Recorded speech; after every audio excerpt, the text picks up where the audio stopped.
I was seriously considering to give a sermon about the new name for Facebook, which is Meta, and its meaning in Hebrew, which is not very pleasant, which means that she is dead, unfortunately. I don't know who chose this name, but I am not going to give. I'm going to look how it's going to look for the first few weeks, and then decide whether it's prophetic or not. Have you heard of a mathematician which is called Benjamin Mandelbrot? And he's famous for his discovery of fractal geometry, a symmetry repeated patterns that we have almost in everything. The best way to define this is to say that this is a pattern inside a pattern. You can find it almost everywhere, from the geometry of broccoli or trees to the behavior of earthquakes and economic markets. One may say that Mandelbrot's life was a fractal, a pattern of self-repeating events.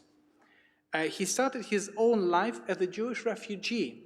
I believe it was 1936 when his family decided to flee from Paris, from Lithuania to Paris, fleeing the Nazis. And he was only 12 years old then. And only a few years later, when the war came to France, the family stayed just ahead of the Nazis once again, abandoning everything but a few suitcases, and joining the stream of refugees who went south from Paris. They finally reached and settled in the town of Toul. This notion of being a stranger, refugee, stayed with him for the rest of his life. Later, reflecting on his past, Mandelbrot described himself as stranger by choice and pioneer by necessity. He believed that the rare scholars who are strangers by choice are essential to the intellectual welfare of the settled disciplines. His ability to see himself as a stranger in the world led him to see patterns, to see order in what was previously considered chaos and irregularity. Similar patterns happen to many people. We often repeat the same behavior over and over again. Some of the patterns repeat themselves in family, not just during the life of an individual, but in families throughout generations. For a moment, let us become strangers by choice in the subject of Torah study and try to see self-repeating patterns in the text. Jewish founding family, the family of Sarah and Abraham, is important to understand. Knowing their life is important to understand patterns we have as Jewish people. We know and tell this story to our children and to ourselves at least once a year. Such stories may become a trigger to understand, or may become the source of understanding of ourselves today. I could find two repeating patterns in this week's Torah portion. The first is collective, affecting the entire Jewish people, and the second is about individual behavior.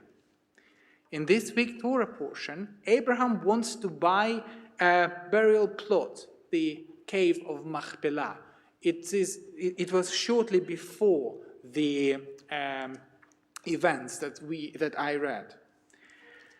During the negotiations over the price of the purchase, Abraham calls himself Ger v'toshav anochi imachem. I am a stranger and a resident amongst you. Rabbi Avidan Friedman from Hartman Institute notes that the very same phrase, Ger v'toshav, for you are strangers and residents, is used when God explains the rationale behind the institution of sabbatical and jubilee years, in Hebrew Shemitah and Yovel.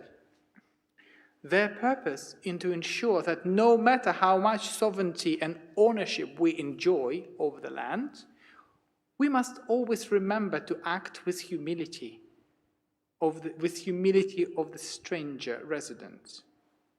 For the whole land belongs not to us, but to God. Abraham is the one who started the pattern and the first one to teach us the principle of sovereignty, a principle relevant to us today. You are only ready to possess anything when you are prepared to act not as an owner, but as a humble stranger and resident within it.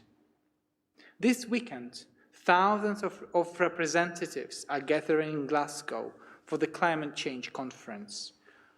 Perhaps this principle should become the main principle in all our relationship with nature. We should act knowing that our planet is not really ours.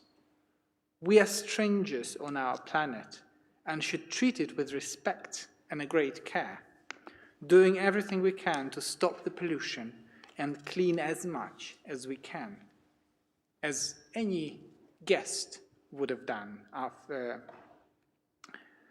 Let's look at another example of a pattern that Abraham and Sarah set for future generations. We don't know much about their parents, maybe apart from the fact that Abraham left them and settled in the land of Canaan. What we do know is how he treated his own children. He had two sons, Ishmael, whose mother was Hagar, and Isaac, whom he had with Sarah. We know that Isaac was Abraham's favorite child. We know that something unpleasant happened between the boys. We're not quite sure what, but something that upset Sarah. And Abraham and Sarah decided to send Ishmael and his mother away to the desert. I cannot imagine what it feels like to be sent away and rejected by your own family, by your own father in this case. God promises Hagar to protect them and make Ishmael a great nation, but the name Ishmael disappears from the text. So we don't know anything about his and his mother's life from the moment he was sent away. Abraham's second son, Isaac, went through a different trauma, the one that we know very well, the story of Akedah, bounding of Isaac, when God tested Abraham and asked him to sacrifice his own son. Most of us know the story. He nearly did it, but was stopped by an angel at the last moment. After this event, the name Isaac disappears from the text too. Abraham comes home alone to learn about the death of Sarah. By the way, some commentators connect these two events, that Sarah died because she learned what Abraham just did. But where is Isaac at this moment? What did this event do to his life, his self-perception, and his relationship with his father? A very small detail in the text might shed a light to the story and tell us what happened to Isaac after the traumatic experience of Akedah. Isaac appears back in the narrative in the moment that we just read. When he comes for his mother's funeral, he is on the way back home. And this is what Torah said about it. And Isaac came from the way of Be'er Lachai Ro'i. Be'er Lachai Ro'i. Where is this place? What do we know about it? Why did he choose to settle there, to go there after the traumatic event? This place only mentioned 3 times in the entire Tanakh, and only once before this verse. And it is when Ishmael was born.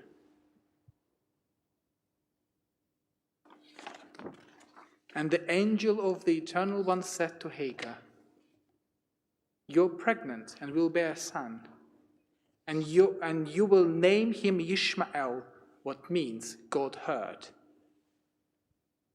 or God listened, because the Eternal One has heard your affliction. And she called the name of the Eternal One who spoke to her, she called God El Roi, the God of seeing. For she said, "Would I have believed to see the angel here?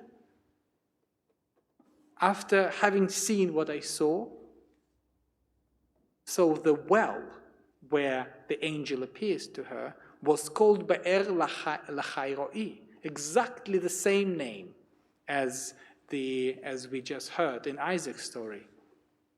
From this text we learn that the place Be'er Lachai Roi is a formative and important place for Ishmael.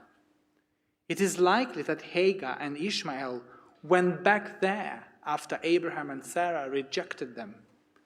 Perhaps Torah text hints us that after the trauma of Akedah, Isaac didn't want to see his father again, but instead went to see his brother, Ishmael. Traumatic experiences in our lives often force us to think of what is important, to rethink our priorities.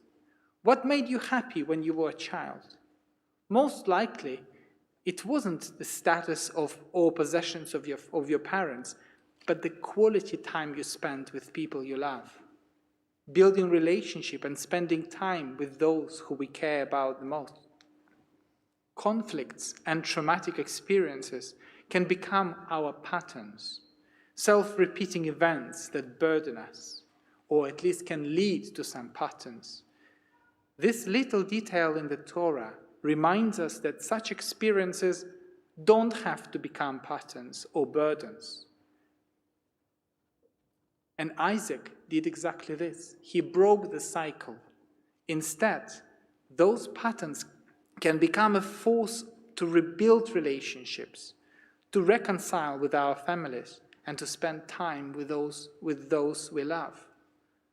Sometimes we must remind ourselves that we are not owners, but strangers and residents in this world, so that we can see the world from the outside perspective, recognize patterns, and find strength to break the cycle of self-repeating events and turn them into blessings for us and for generations after us and for all humanity.